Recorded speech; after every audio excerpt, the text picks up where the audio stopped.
রাম অগস্ত্য সহ অনেক বিশিষ্ট ঋষির কাছে যান, যারা রাবণের বিরুদ্ধে তার বিজয়ের জন্য তাকে অভিনন্দন জানান।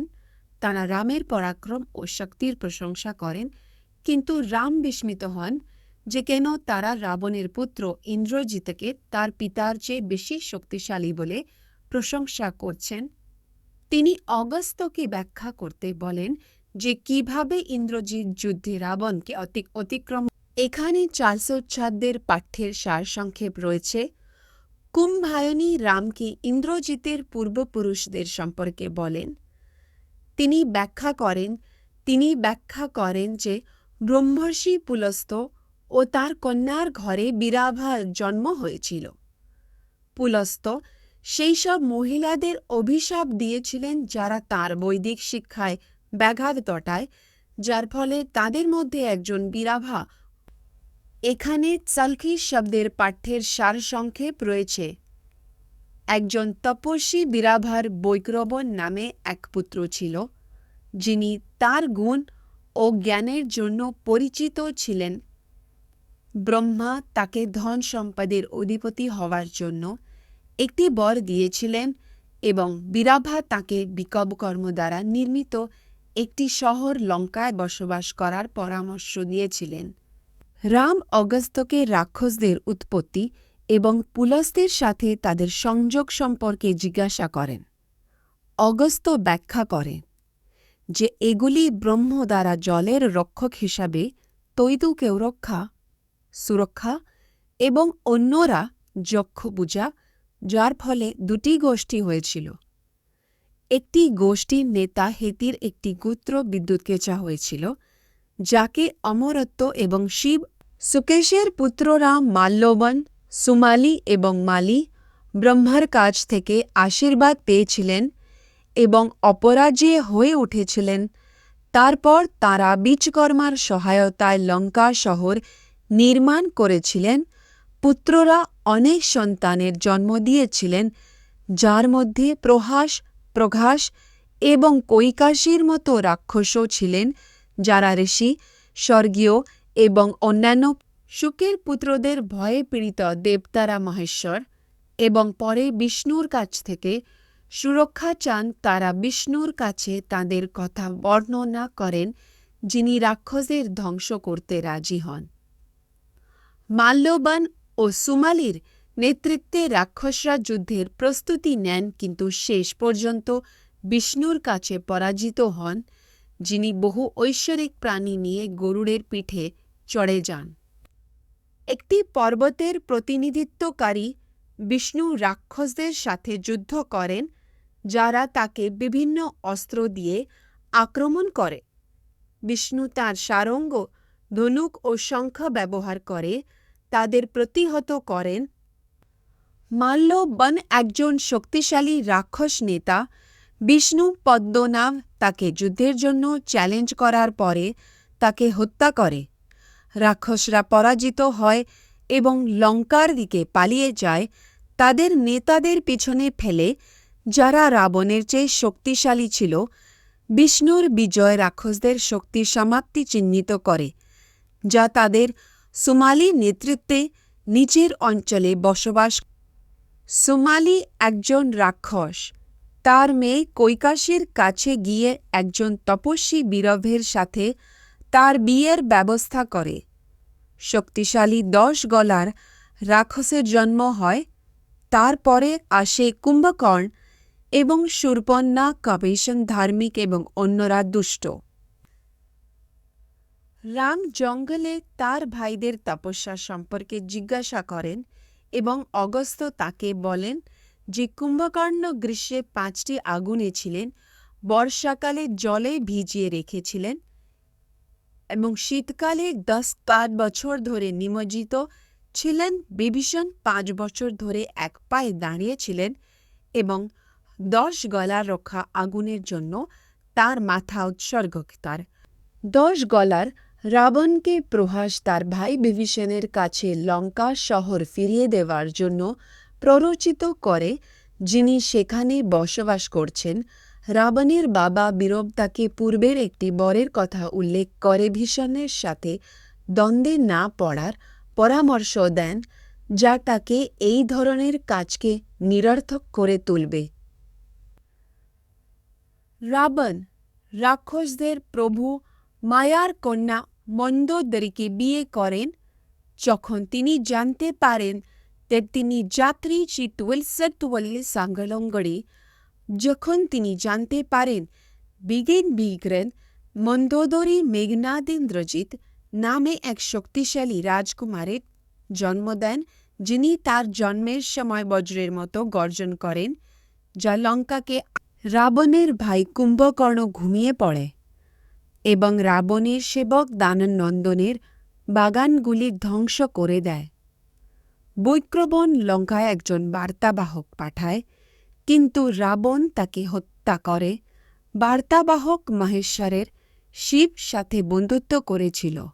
রবান এবং তার পরামর্শদাতারা মহোদর ও প্রহাসার নেতৃত্বে কৈলাস পর্বতে যক্ষদের সাথে যুদ্ধে লিপ্ত হয়।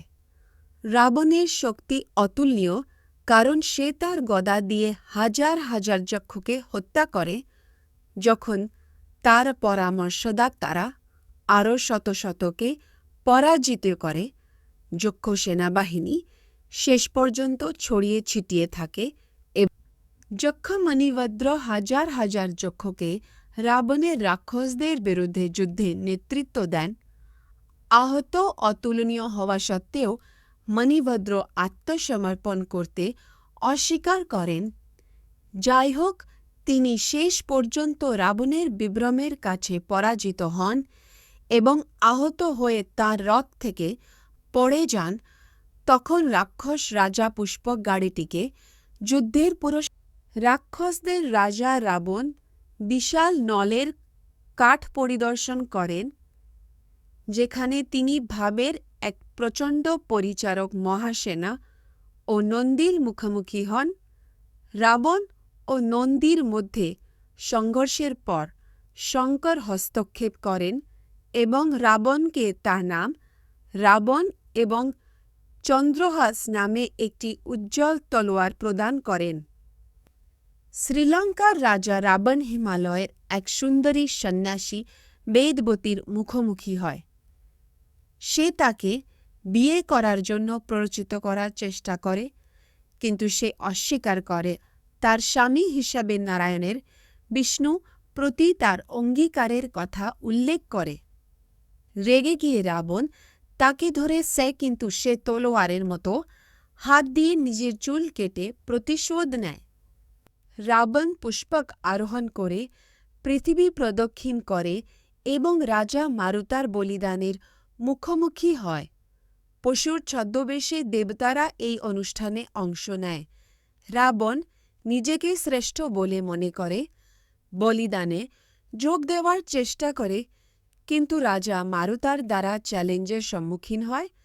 রাজার আধ্যাত্মিক গুরু সম্বর্ত হস্তক্ষেপ করে এবং রাক্ষস রাজা রাবণ বিভিন্ন রাজার মুখোমুখি হন, যারা তার শক্তিতে ভয় পেয়ে যায় এবং কোনো লড়াই ছাড়াই আত্মশক্তিতে ভয় পেয়ে যায় এবং কোনো লড়াই ছাড়াই আত্মসমর্পণ করে এবং অযোধ্যার অনেক সৈন্যকে হত্যা করার পরে বিজয়ী হন।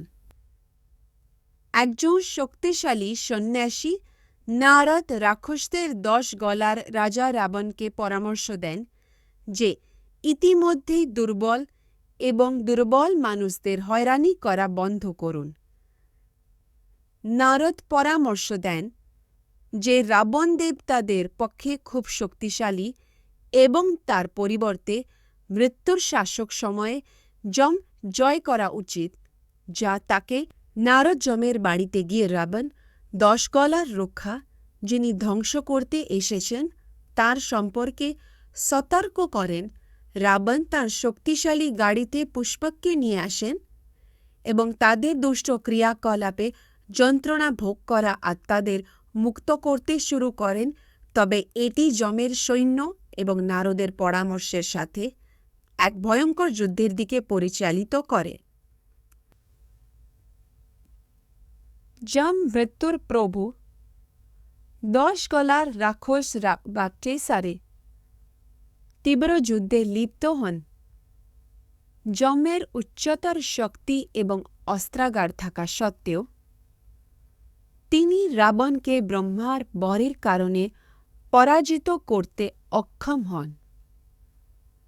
যুদ্ধে আনন্দ উপভোগ করে রাবণ বিভিন্ন অঞ্চল জয় করেন এবং নিভৃত কবচদের সাথে বন্ধুত্ব করেন।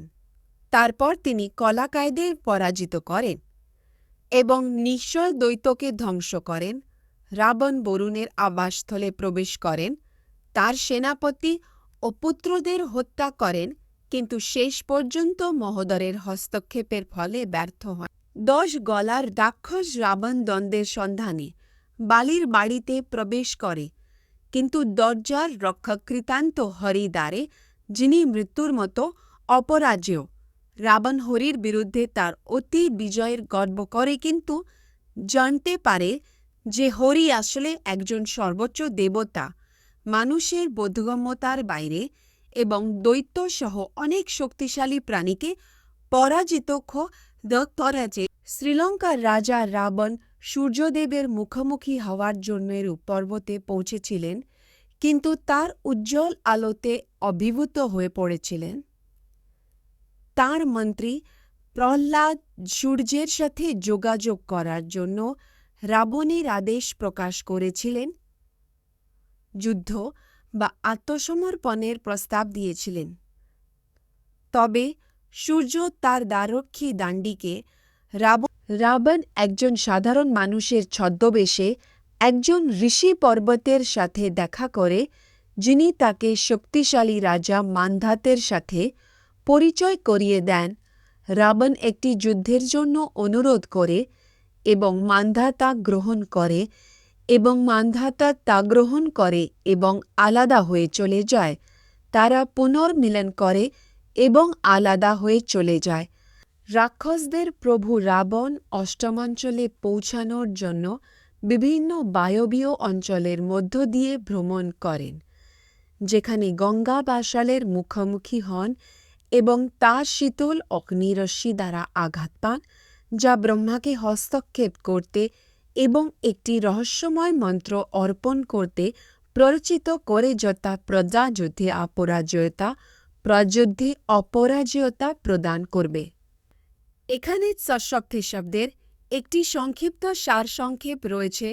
10 গলার রাক্ষস রাবণ একটি দ্বীপে ঐশ্বরিক কপিলের মুখোমুখি হয়। রাবণ কপিলের সাথে যুদ্ধ করার চেষ্টা করে, কিন্তু সহজেই পরাজিত হয় এবং মাটিতে পড়ে যায়। চেতনা ফিরে পাওয়ার পরে সে তার পরাজয় স্বীকার করে এবং কপিলের শক্তির কাছে মাথা নত করে অগস্ত্য প্রকাশ করে যে স্বর্গীয় এবং দৈত্য মহিলাদের দ্বারা বোঝাই রাবণের রথটি তাদের দুঃখের অশ্রু দেখে অভিভূত হয়ে পড়ে। মহিলারা তাদের ভাগ্যের জন্য বিলাপ করে, তাদের দুর্দশার জন্য রাবণকে দফনান, তাদের নিয়ে যাওয়ার জন্য মৃত্যুর আহ্বান জানায়। এই অসম্মান রাবণকে তার শক্তি এবং উজ্জ্বলতা হারাতে বাধ্য করে। এদিকে দর্শকদের না দিয়ে রাবণের রাগদার করে। 10 গলার রাক্ষস রাবণ জানতে পারে যে তার পুত্র মেঘনাদ পাশুপতির কাছ থেকে একটি শক্তিশালী বলিদান সম্পন্ন করেছে এবং বিভ্রমমূলক ক্ষমতা অর্জন করেছে। রাবণের ভাই বিভীষণ তাকে স্বর্গীয় কুমারী চুরি সহ তার দুষ্ট কর্ম সম্পর্কে সতর্কময় লড়বে বলে রাবণ মধুর বিরুদ্ধে যুদ্ধের প্রস্তুতি নেয়। যে রাম্ভা, একজন সুন্দরী অপ্সরা, তার স্বামী নালাকুভারের সাথে দেখা করতে যাওয়ার সময় রাবণের দ্বারা অপহৃত হয়। সে রাবণের সাথে যুক্তি করার চেষ্টা করে, তাদের পারিবারিক সম্পর্ক এবং নালাকুভারের সাথে দেখা করার তার অভিপ্রায় ব্যাখ্যা করে, কিন্তু সে শুনতে অস্বীকার করে এবং তাকে তিরস্কার করে। নালাকুভার এই ঘটনার ঘোষণা করে। এখানে শব্দের পাঠ্যের সারসংক্ষেপ রয়েছে। রাবণ শক্তিশালী 10 গলার দৈত্য ইন্দ্রের অঞ্চলে তার সেনাবাহিনী নিয়ে আসে। ইন্দ্র এবং অন্যান্য স্বর্গীয় প্রাণী সহ দেবতারা যুদ্ধের জন্য প্রস্তুতি নেন, কিন্তু প্রথমে রাবণের উচ্চতর শক্তির কাছে পরাজিতের যুদ্ধে প্রবেশ করেন এবং রাবণের শক্তিশালী পুত্র মেঘনাদ ইন্দ্রের পুত্র জয়ন্ত এবং অন্যান্য দেবতাদের সাথে এক ভয়ঙ্কর যুদ্ধে লড়াই করে। লড়াই তীব্র হয়, উভয় পক্ষের প্রচুর ক্ষতি হয়। অবশেষে একটি যুদ্ধে যোগ দেন, তার ঐশ্বরিক শক্তি ব্যবহার করে রাক্ষসদের বিতাড়িত করেন। এখানে শব্দের পাঠ্যের সারসংক্ষেপ রয়েছে। রাবণের পুত্র মেঘনাদ ইন্দ্রকে ধরার জন্য এবং স্বর্গীয় সেনাবাহিনীকে পরাজিত করার জন্য বিভ্রমশক্তি ব্যবহার করে সে অদৃশ্য হয়ে যায় এবং ইন্দ্রকে আঘাত করে, তাকে বিভ্রমের সাথে আবদ্ধ করে। দেবতারা রেগে গিয়ে রাবণকে আক্রমণ করে, কিন্তু তার সাথে কার্যকরভাবে পিতৃপুরুষ ব্রহ্মা রাবণের পুত্র ইন্দ্রজিতের সাহসিকতা ও শক্তির জন্য প্রশংসা করেন। তিনি রাবণকে পাকের শাস্তিদাতা মহেন্দ্রকে মুক্তি দিতে বলেন এবং ইন্দ্রজিৎ অমরত্বের জন্য প্রার্থনা করার পরে রাবণ রাজি হন। এদিকে ব্রহ্মা ইন্দ্রকে একটি অতীত অভিশাপের কথা মনে করিয়ে দেয়, যা মেঘনাদ দ্বারা তার পরাজয়ের দিকে। রাম অগস্ত্যকে রাবণের বিজয় সম্পর্কে জিজ্ঞাসা করেছিলেন, জিজ্ঞাকে থামানোর জন্য কোনো রাজা নেই কিনা। অগস্ত্য ব্যাখ্যা করেছিলেন যে রাবণ মাহিষ্মতি পরিদর্শন করেছিলেন, যেখানে রাজা অর্জুন অনুপস্থিত ছিলেন এবং পরে শিবলিঙ্গের পূজা করার আগে তাঁর কাউন্সিলরদের সাথে নির্বুধা নদীতে স্নান করেছিলেন। 10 গলার রাক্ষস রাবণ অর্জুনের শক্তি পরিমাপ করার জন্য নির্বুধ নদীকে বাধা দেয়। অর্জুন তার স্ত্রীদের সাথে খেলাধুলা করছে জানতে পেরে রাবণ তার সাথে লড়াই করার সিদ্ধান্ত নেয়। অর্জুনের যোদ্ধাদের দ্বারা তার মন্ত্রীদের হত্যা করার পরে রাবণ অর্জুনের সাথে প্রচণ্ড যুদ্ধে লিপ্ত হয়, কিন্তু শেষ পর্যন্ত হেরে যায় এবং অর্জুনের দ্বারা পুলস্ত্য, একজন শক্তিশালী সন্ন্যাসী, রাজা অর্জুনের শহর মাহিষ্মতি পৌঁছেছিলেন, যেখানে তিনি দেখতে পান যে অর্জুন অসুরদের রাজা রাবণকে বন্দী করেছেন। পুলস্ত্য অর্জুনকে তার পারিবারিক সম্পর্কের প্রতি ভালোবাসা ও শ্রদ্ধার কারণে তার পুত্র রাবণকে মুক্তি দিতে বলেছিলেন। অর্জুন রাবণকে বন্দিত্ব থেকে মুক্তি দিয়ে তার সাথে রাক্ষসদের রাজা রাবণ বানরের রাজা বালিকে লড়াইয়ের জন্য চ্যালেঞ্জ জানিয়েছিলেন। রাবণের দিকে পিঠ রেখে বসে থাকা বালি তাকে ধরে নিয়ে যায়। 4 সমুদ্রের উপর দিয়ে যাওয়ার সময় বারবার তাকে আঁচড় দেয়। ক্লান্ত হয়ে রাবণ বালির সাথে একটি জোটের প্রস্তাব দেয় যে রাজি হয় এবং কিষ্কিন্ধা শহরে আগুনের আগে তারা বন্ধু হয়ে যায়। রাম অগস্ত্যের প্রতি হনুমানের শক্তি, বীরত্ব এবং অন্যান্য গুণাবলীর প্রশংসা প্রকাশ করেছেন। অগস্ত্য নিশ্চিত করেছেন যে হনুমান এই গুণাবলীতে অতুলনীয়। তারপরে তিনি হনুমানের শৈশবে একটি গল্প বর্ণনা করেছেন, যেখানে তিনি ছোটবেলায় আকাশে সূর্যকে স্পর্শ করেছিলেন এবং রাহু একটি শর্তে রাম অগস্ত্যকে 2 বানর রাজা বালি এবং সুগ্রীবের বাবা মা এবং বাসস্থান সম্পর্কে জিজ্ঞাসা করেন। অগস্ত্য নারদের শিক্ষা থেকে একটি গল্প বর্ণনা করেছেন যে কিভাবে ব্রহ্মা বানরদের সৃষ্টি করেছিলেন, যার মধ্যে ছিলেন ঋক্ষরাজ, যিনি একজন নারীতে রূপান্তরিত হয়েছিলেন, এবং যথাক্রমে ইন্দ্র এবং সূর্যের সাথে বালি এবং সুগ্রীবের জন্ম দিয়ে রাম অগস্ত্যের কাছ থেকে বালি এবং কুগ্রীবের উৎপত্তি সম্পর্কে জানতে পেরে অবাক হয়েছিলেন। তারপর তিনি আরেকটি ঐশ্বরিক বিষয় শুনতে চেয়েছিলেন, যা অগস্ত্য তাকে বলতে বাধ্য করেছিলেন। তারপর তিনি আরেকটি ঐশ্বরিক বিষয় শুনতে চেয়েছিলেন, যা অগস্ত্য চন্দ্রকে বেদনেশন করে বিষ্ণুর চূড়ান্ত শক্তি। রাবণ ঐশ্বরিক রাম সম্পর্কে তথ্য চাইতে গিয়ে ঋষি অগস্ত্যকে একটি বিবরণের জন্য জিজ্ঞাসা করে। অগস্ত্য সনন করেন যে রাম বিষ্ণুর একটি অবতার এবং তাঁর বিভিন্ন রূপ ও গুণাবলী বর্ণনা করেন। তিনি রামের জন্মের ভবিষ্যদ্বাণী করেন একজন মানব রাজকুমার হিসাবে সীতার সাথে বিবাহ বন্ধনে আবদ্ধ হয়ে, যিনি যুদ্ধে রাবণকে পরাজিত করবেন। অগস্ত্য রাবণের নিজের লম্বা বাহুর কারণে সীতা চুরি করার একটি গল্প বর্ণনা করেছেন, যা মেরু পর্বতে নারদ বলেছিলেন। গল্পটি মন্দ কাজগুলি প্রতিহত করার জন্য এবং দেবতাদের মধ্যে সম্মানের আশীর্বাদ পাবে। অগস্ত্য এটি রামের সাথে ভাগ করে নেন। রাবণ একজন শক্তিশালী দৈত্য, বিশ্ব জয় করতে চেয়েছিল, কিন্তু শ্বেতদ্বীপের সুন্দরী মহিলাদের সাথে তার মুখোমুখি হওয়ার ফলে সে নিরুৎসাহিত হয়েছিল। তারা তাকে চারপাশে ছুঁড়ে ফেলে দেয়, যার ফলে সে সমুদ্রে পড়ে যায়। নিজেকে নারায়ণ বিষ্ণু বলে বিশ্বাস করে সে সীতা চুরি করে, যা রামের। ভোরবেলায় গীতিকাররা রামের প্রশংসা করেন।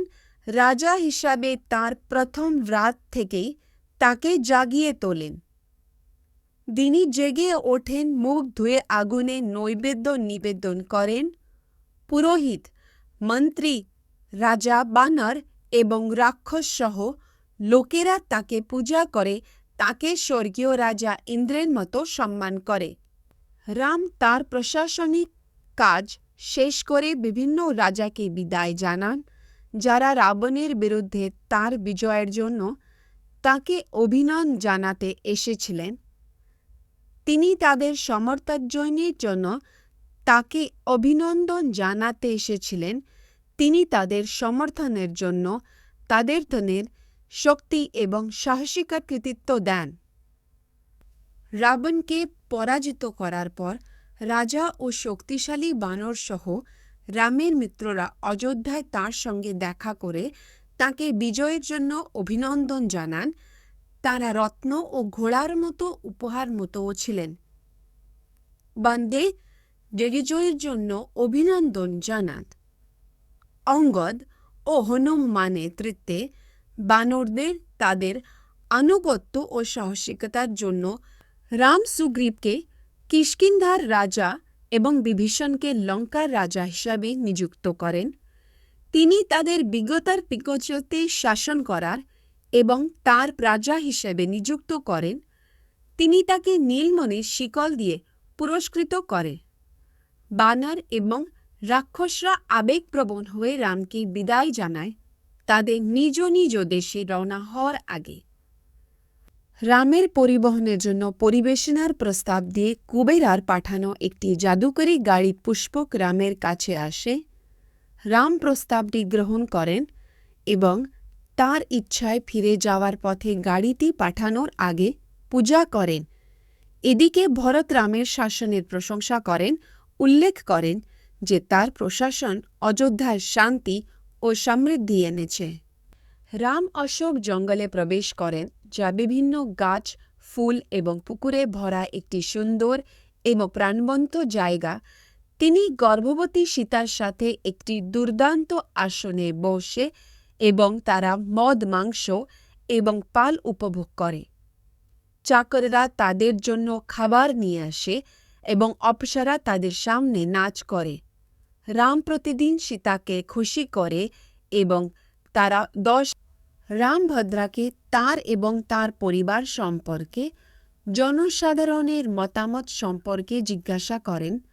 ভদ্র বলেন যে লোকেরা রামের বিজয়ের প্রশংসা করে, কিন্তু রাবণ স্পর্শ করার পরে সীতাকে ফিরিয়ে আনার সিদ্ধান্তের সামালি যে দুর্বলতার লক্ষণ ছিল। রাম হতাশ হয়ে তার বন্ধুদের কানে ফিসফিসগুলি নিশ্চিত করে। রাম তার ভাই লক্ষ্মণ, ভরত এবং তগ্লুগ্নকে তার আসার জন্য পাঠান।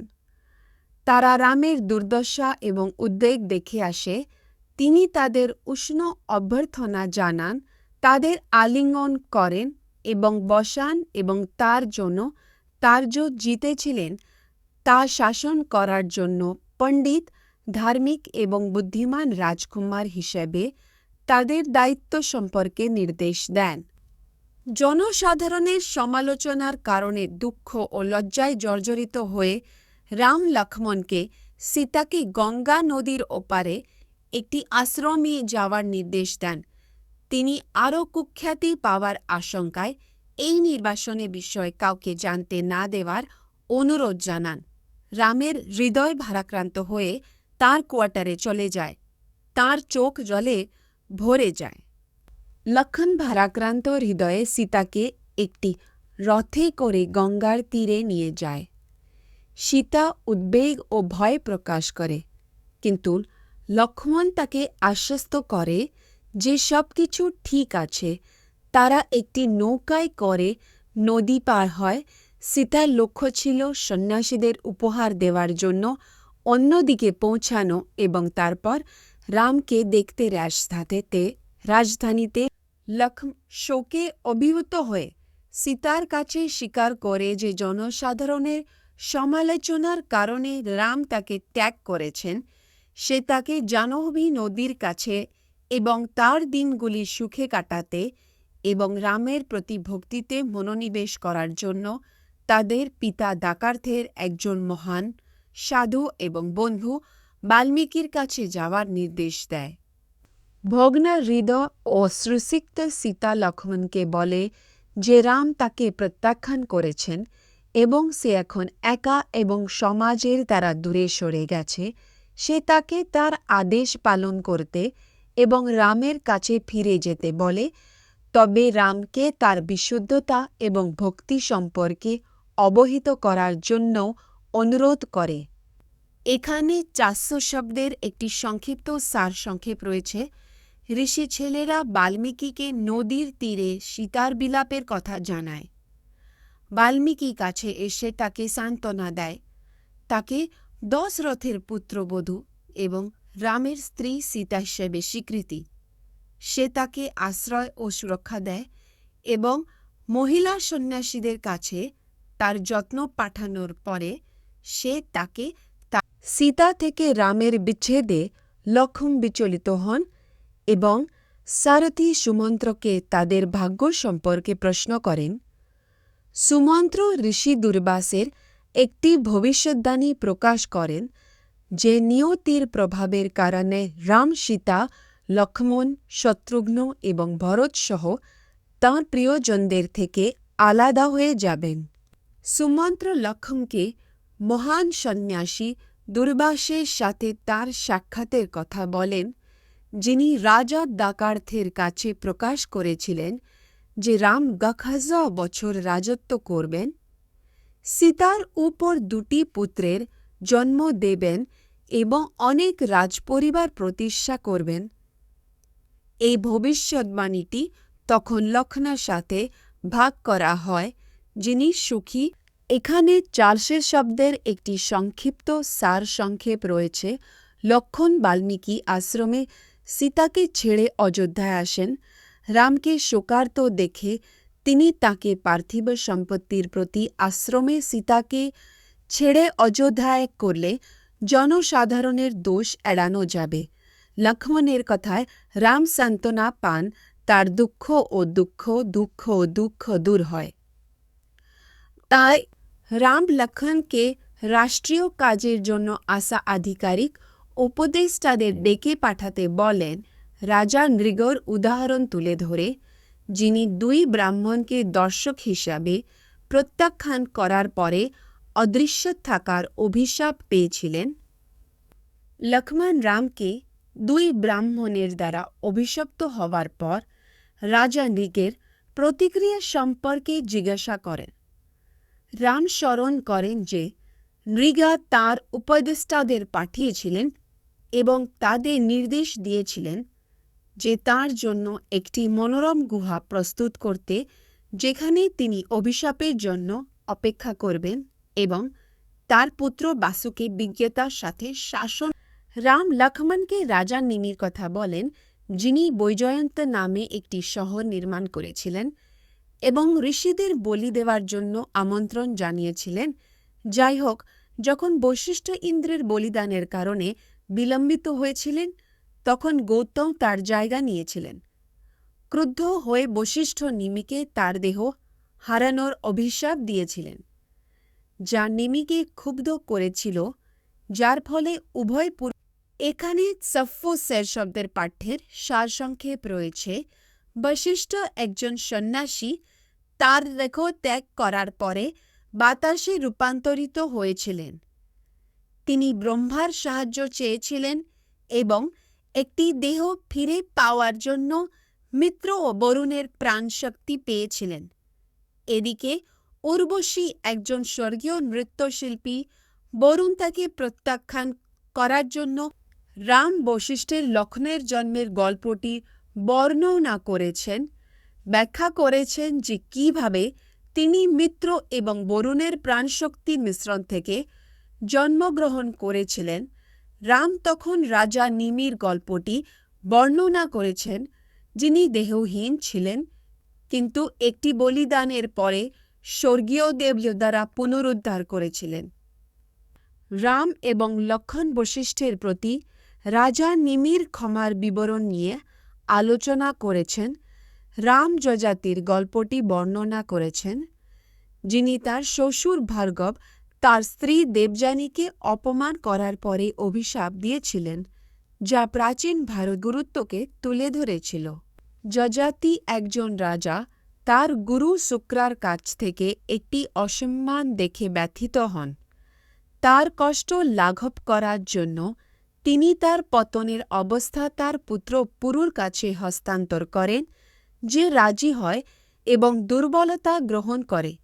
যজাতি তারপর তার যৌবন ফিরে পায় এবং বহু বছর ধরে রাজত্ব করে, কিন্তু পরে পুরুর কাছে অভিশাপ ফিরিয়ে দেয়। সকালে রাম তার বিধানসভার সঙ্গে রাষ্ট্রীয় বিষয় নিয়ে আলোচনা করার জন্য সিংহাসনে বসেছিলেন। লক্ষ্মণকে শহরের গেটে পাঠানো হয়েছিল, কিন্তু রামের শাসনে রামের সবার্তে কুকুর গেটে উপস্থিত হয়ে রামের সঙ্গে দেখা করতে চায় এবং যখন তাকে বলা হয় যে সে প্রবেশ করতে পারবে না, তখন লক্ষ্মণকে অনুরোধ করে যে সে তার বার্তা রাজার কাছে নিয়ে রাজা রামের কাছে একটি জ্ঞানী কুকুর আসে, যে প্রকাশ করে যে সে আসলে একটি জ্ঞানী কুকুর আসে, যে প্রকাশ করে যে সে আসলে একটি পরিবারের প্রাক্তন প্রধান এবং তার বর্তে ব্রাহ্মণই যাবে। কিন্তু রাম পরিবর্তে ব্রাহ্মণের 7 প্রজন্মকে অভিশাপ দেয় তাদের ব্রাহ্মণ এবং কাইনের সেবা করার আদেশ। একটি শকুন এবং একটি পেঁচার মধ্যে অযোধ্যার কাছে একটি জঙ্গলে বাসা নিয়ে বিবাদ। শকুনটি এটিকে তার নিজের বলে দাবি করে, কিন্তু পেঁচা পাল্টা বাসা নিয়ে বিবাদ। শকুনটি এটি বাবুদের তদন্তের জন্য পাঠান। উভয় পক্ষের কথা শোনার পর তিনি এই সিদ্ধান্তে উপনীত হন যে বাসা পেঁচা অন্তর্গত ব্রাহ্মণটি ভার্গ ও চবনের নেতৃত্বে 10 জনেরও বেশি উচ্চপদস্থ সন্ন্যাসী রামের সঙ্গে দেখা করেন, যারা তাকে নৈবেদ্য উপহার দিতে এসেছিলেন। রাম তাদের স্বাগত জানান এবং তাদের অনুরোধ পূরণ করার প্রতিশ্রুতি দেন। তাদের প্রশংসা ও অনুমোদন অর্জন করেন। ঋষিরা খুশি হন যে রাম ব্রাহ্মণদের কী কাজ প্রয়োজন তা না জেনেই ঋষিরা কাকুস্থের রাম কাছে তাদের ভয় উৎস প্রকাশ করেন। লাবণ একজন শক্তিশালী এবং দুষ্ট অসুর, রুদ্রের দেবাতি জাদুকরী ডার্টের অধিকারী। লাবণের বাবা মধু রুদ্রের কাছ থেকে বরটি পেয়েছিলেন, কিন্তু পরে তা তার পুত্রের কাছে হস্তান্তর করেছিলেন, যিনি এখন বিশ্বকে আতঙ্কিত করছেন। ঋষিরা রামের কাছে মুক্তি পাওয়া ঋষিরা রামকে লবণের নিষ্ঠুর উপায় সম্পর্কে অবহিত করেন এবং রাম রাজি হলে তাকে হত্যা করার প্রতিশ্রুতি দেন। রাম তা গ্রহণ করেন একই ধরনীতে যে কে লাবণকে হত্যা করবে। ভরত স্বেচ্ছাসেবক, কিন্তু শত্রুঘ্ন যুক্তি দেখান যে তার অতীত কষ্টের কারণে তাকে এই ধরনের কাজ দেওয়া উচিত নয় এবং পরিবর্তে পরামর্শ দেন যে শত্রুঘ্নকে দায়িত্ব। রামের ছোট ভাই শত্রুঘ্ন নৈতিক উদ্বেগের কারণে রাজা হিসেবে অধিষ্ঠিত হতে দ্বিধাবোধ করেন, তবে রামের আদেশের পরে শত্রুঘ্ন রাজি হন এবং পরবর্তীকালে মুকুট পরেন। রাম তাকে একটি বিশেষ ঐশ্বরিক তীর ব্যবহার করে তার প্রতিপক্ষ লাবণকে হত্যা করার পরামর্শ দেন, যা কখনো তার লক্ষ্য থেকে বঞ্চিত। রাম শত্রুঘ্নকে বিধান ও সৈন্য নিয়ে মধুবনের দিকে একটি সেনাবাহিনীকে নেতৃত্ব দেওয়ার নির্দেশ দেন, যার লক্ষ্য হল বর্ষাকালে লাবণকে পরাজিত করা যখন সে সবচেয়ে দুর্বল থাকে।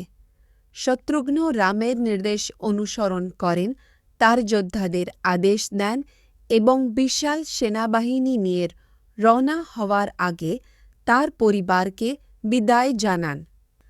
অযোধ্যার এক যোদ্ধা শত্রুঘ্ন পশ্চিমে যাওয়ার আগে রাত কাটাতে বাল্মীকির আশ্রমে আসেন।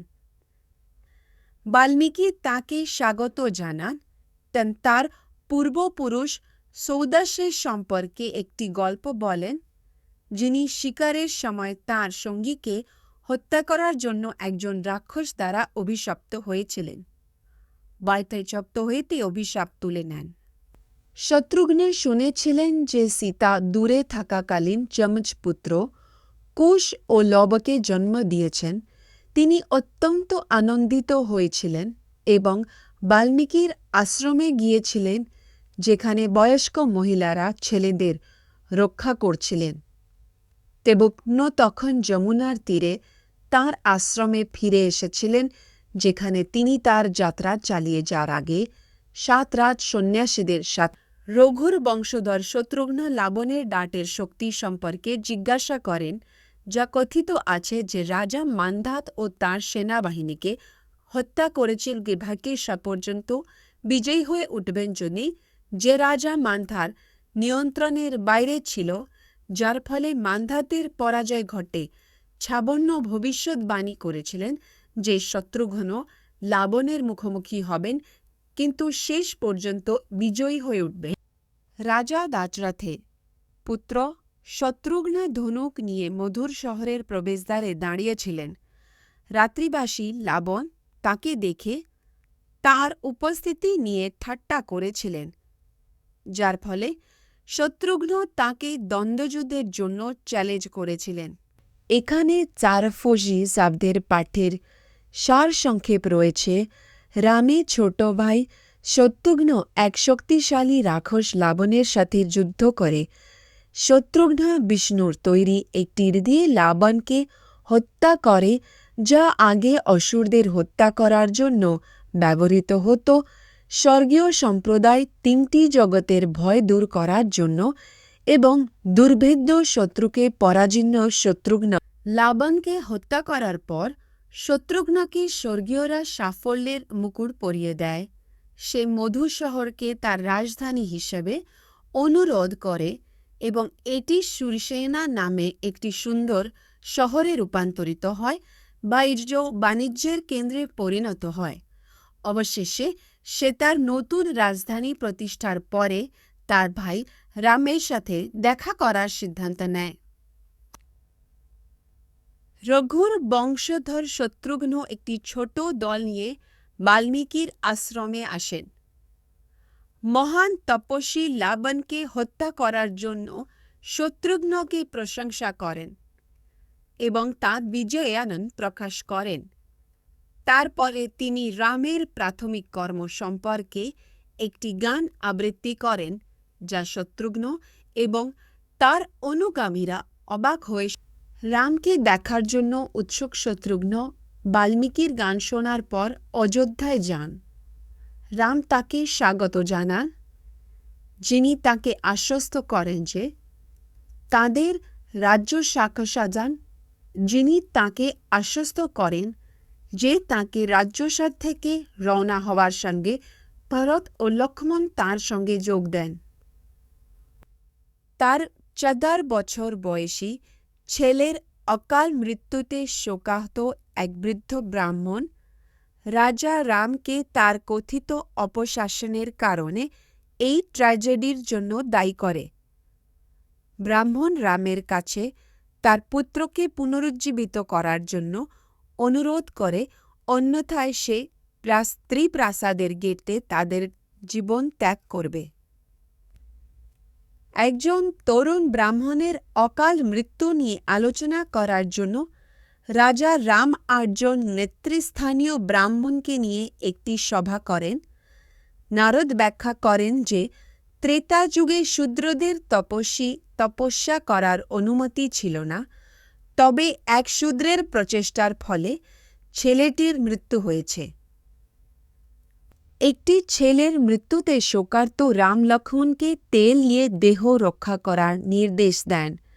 রাম তারপর সেই শূদ্র ভক্তের সন্ধানে চলে যান, তাম্র সোনার রথ পুষ্পকে ভ্রমণ করেন এবং শেষ পর্যন্ত একটি পুকুটের কাছে তপস্যা করা এক তপস্বীকে আবিষ্কার করেন।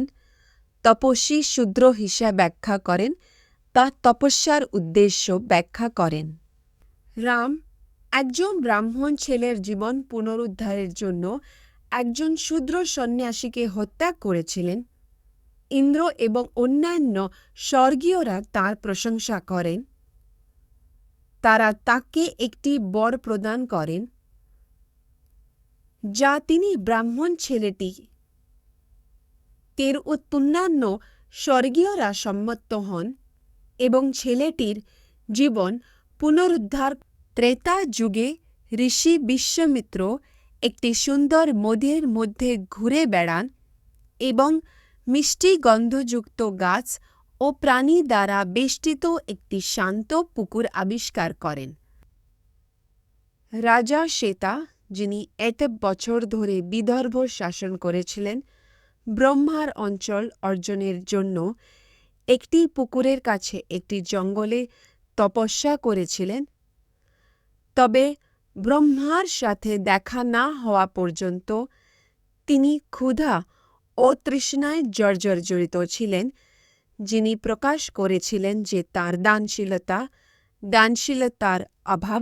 রাম সন্ত কুম্ভায়নীকে জিজ্ঞাসা করেন যে কেন একটি বন পাখি ও প্রাণীবিহীন ছিল। কুম্ভায়নী ব্যাখ্যা করেন যে রাজা মনুর নাতি ইক্ষ্বাকুকে ন্যায়সঙ্গতভাবে প্রজাদের শাসন করার দায়িত্ব দেওয়া হয়েছিল। তার অনেক পুত্র ছিল, তাই দণ্ড অজ্ঞ ও অবাধ্য প্রমাণিত হয়েছিল। তাই তাকে বিন্ধ্য ও শৈবালের মধ্যবর্তী উপত্যকায় নির্বাসিত করা হয়েছিল। কামনায় অভিভূত হয়ে রাজা ডান্ডা জঙ্গলে হাঁটার সময় শুক্রার মেয়ে আরাজাসের মুখোমুখি হন। তার সতর্কবার্তা এবং তার বাবার অনুমতি চাওয়ার অনুরোধ সত্ত্বেও তিনি তাকে জোর করেছিলেন।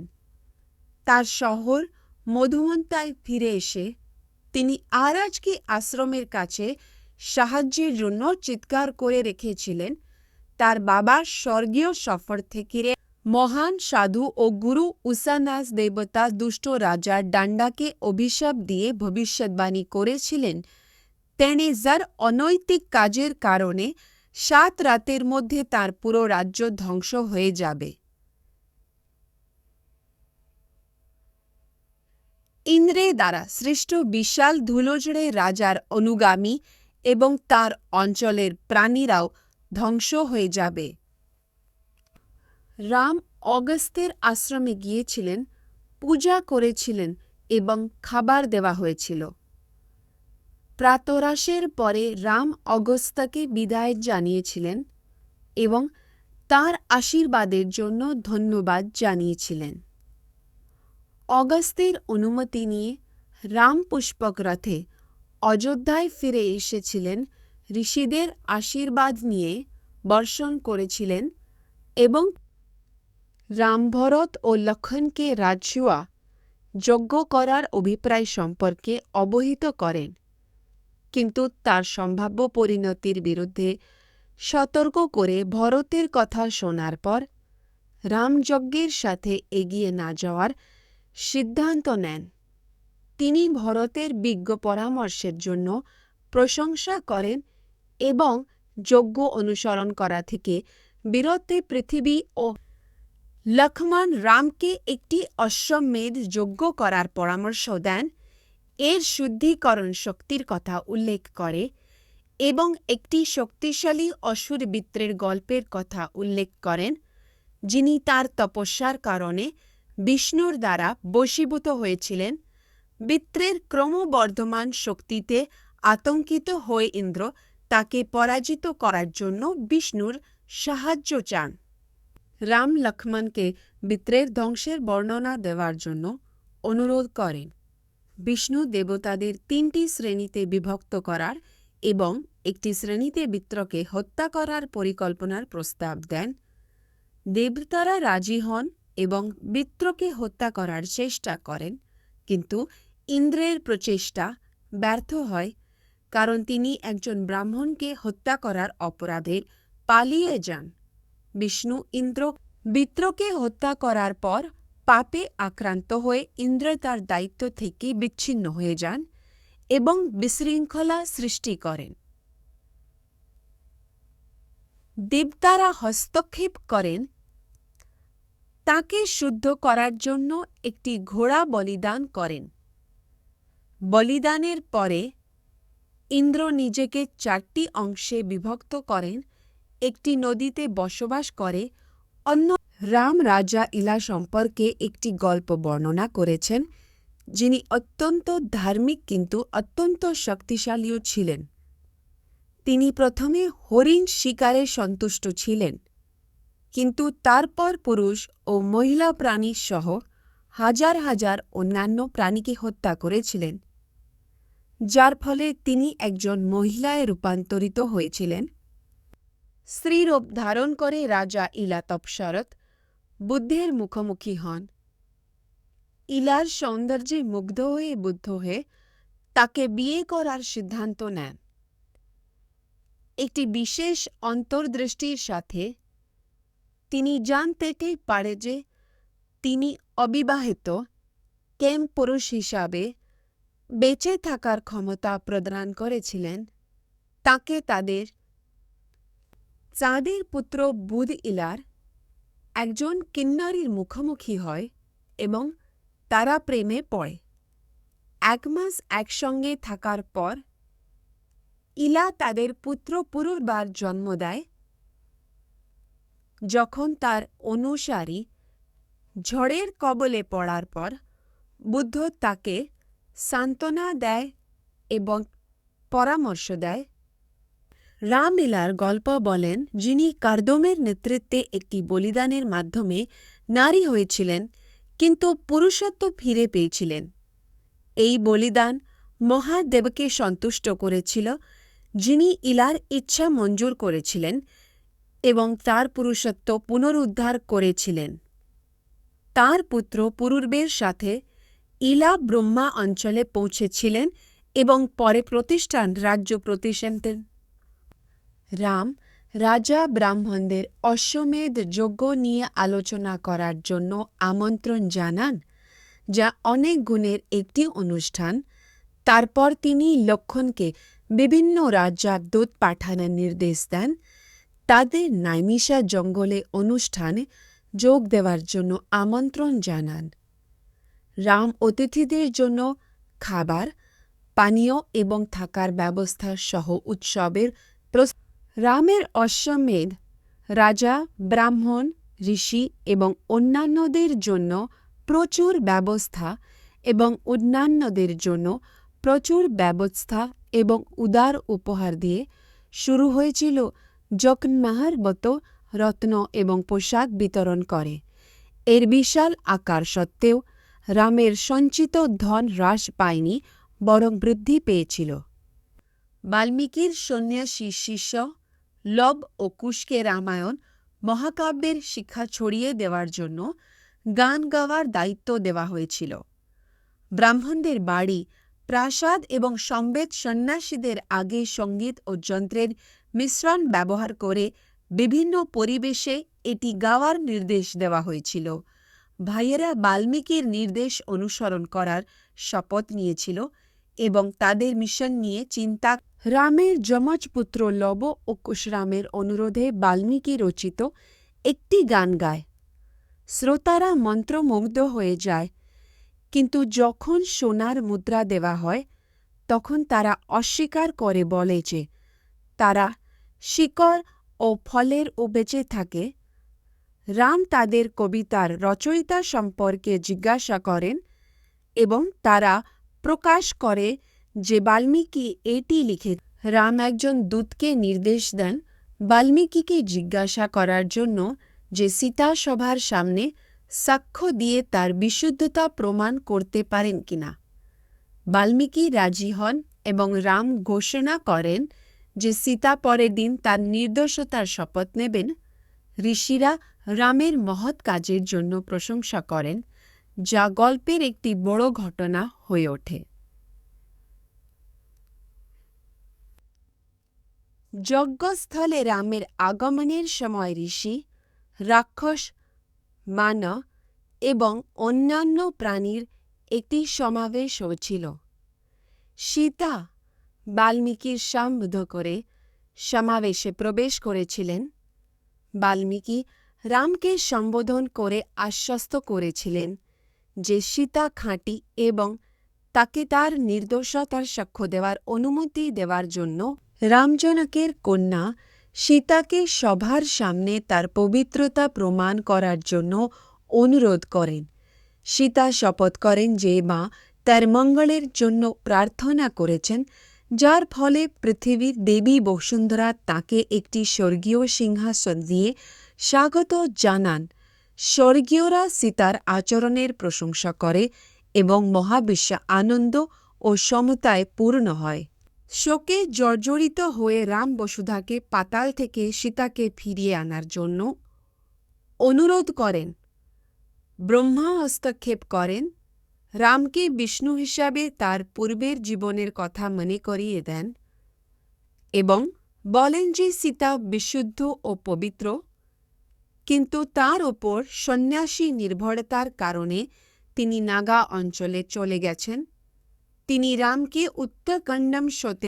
রাম এখনও পাতালে সীতার প্রস্থানের জন্য শোকাহত, অসংখ্য ত্যাগ স্বীকার করেন এবং ১৫০০ বছরেরও বেশি সময় ধরে তার রাজ্যকে বিজ্ঞতার সাথে পরিচালনা করেন, যা তার জনগণের নিয়ে আসে। তার মা কৌশল্য শেষ পর্যন্ত মারা যান। তারপরে রাম বিভিন্ন আচার ও অনুষ্ঠান পালন করেন। শেষ পর্যন্ত আমার দেশে শান্তি। রাম তার মামা যুদ্ধজিতের পাঠানো ব্রাহ্মণ সাধু গার্গকে উপহার দিয়ে স্বাগত জানান। সাধু সিন্ধু নদীর কাছে গন্ধর্ব প্রদেশ জয় করার জন্য যুদ্ধজিতের বার্তাপুত্র তক্ষ ও পুষ্কল সহ ভরতকে গন্ধর্বদের বশীভূত করার জন্য পাঠান। রামের কাছে ফিরে আসার আগে তাদের মধ্যে রাজ্য ভাগ করে দেন। রামের ছোট ভাই ভরত গন্ধর্বদের বিরুদ্ধে একটি বিশাল সেনাবাহিনীর নেতৃত্ব দিয়েছিলেন এবং ১ সপ্তাহ স্থায়ী একটি ভয়ঙ্কর যুদ্ধ করেছিলেন। অবশেষে তিনি তার শক্তিশালী তীর সংহার দিয়ে সমস্ত গন্ধর্বদের হত্যা করেছিলেন। তাদের পরাজয়ের পরে ভরত ২টি সমৃদ্ধ শহর তক্ষশিলা এবং পুষ্কলবতী প্রতিষ্ঠা করেছিলেন, যা তাদের সম্পদ এবং সৌন্দর্যের জন্য বিখ্যাত। রাম তার নাতি অঙ্গদ ও চন্দ্রকেতুকে করুপদ ও চন্দ্রদ্যুতির রাজা হিসেবে নিযুক্ত করেন। রাম তাদের শাসন করার জন্য শহর দেন এবং লক্ষ্মণ ও ভরত তাঁদের সঙ্গে তাদের ছাড়েন। ১ বছর পর লক্ষ্মণ অযোধ্যায় ফিরে আসেন এবং ভরত অযোধ্যায় ফিরে এসে রামের চরণে প্রণাম জানান। ৩ ভাই এক গুণী রাম সন্ন্যাসী হিসাবে প্রাসাদে গেটে আসেন।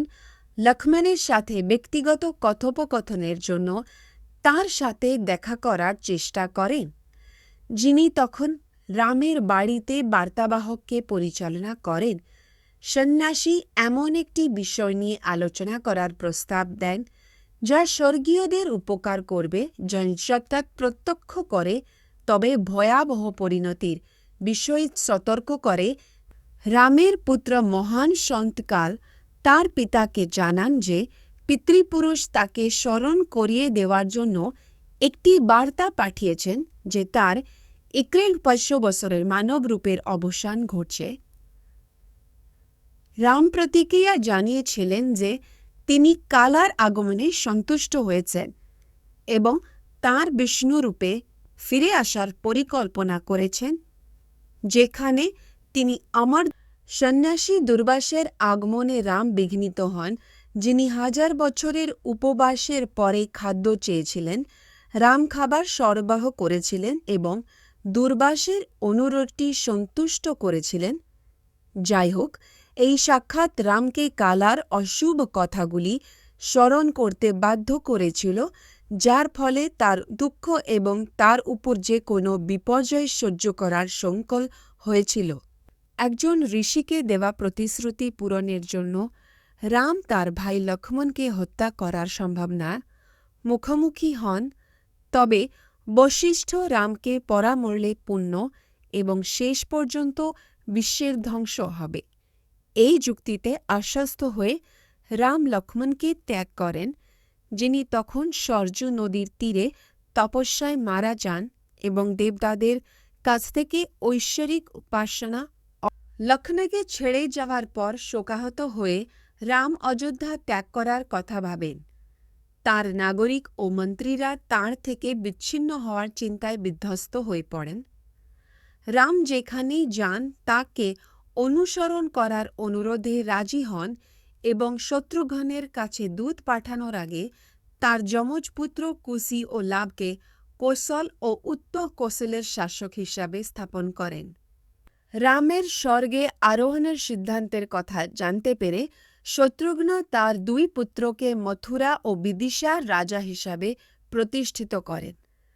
তারপরে তিনি অযোধ্যায় রামের সাথে সুগ্রীব, হনুমান এবং রাক্ষস রাজা বিভীষণ সহ অন্যান্য অনুগত অনুসারীরা তার সাথে যোগ দেন। রাম তার পরিবার এবং অনুগামীদের সাথে ব্রাহ্মণ, প্রাণী এবং এমনকি ছাতার মতো জিনিসগুলি সহ অযোধ্যা থেকে রওনা হন। শহরের বাসিন্দারা মানুষ থেকে শুরু করে পাখি এবং জন্তু পর্যন্ত আগ্রহের সাথে স্বর্গে তার অনুসরণ করে। রামের প্রস্থান সুখ। এখানে চালখৌ শব্দের পাঠ্যের সার সংক্ষেপ রয়েছে। রাম ও তার ভাইয়েরা সরজু নদী পার হয়ে পবিত্র তীর্থস্থানে পৌঁছন। ব্রহ্মা তাদের স্বাগত জানান এবং তাদের স্বর্গীয় রূপে অমরত্ব প্রদান করেন। তারা জলে প্রবেশ করেন, তাদের মানবদেহ ত্যাগ করেন এবং আনন্দে অশ্রু নিয়ে স্বর্গে আরোহণ করেন। অবশেষে পাঠটি উত্তরের গল্পটি শেষ করে, যা ব্রহ্মার দ্বারা রামায়ণ মহাকাব্যের সেরা অংশ হিসাবে বিবেচিত। কবিতাটি পড়া বা পাঠ করার সময় শুদ্ধ এবং উপকারী প্রভাব ফেলে মনে কি রাজা ঋষভের জন্য এটি রচনা করেছিলেন, অযোধ্যার জনসংখ্যাকে পুনরুজ্জীবিত করেছিলেন।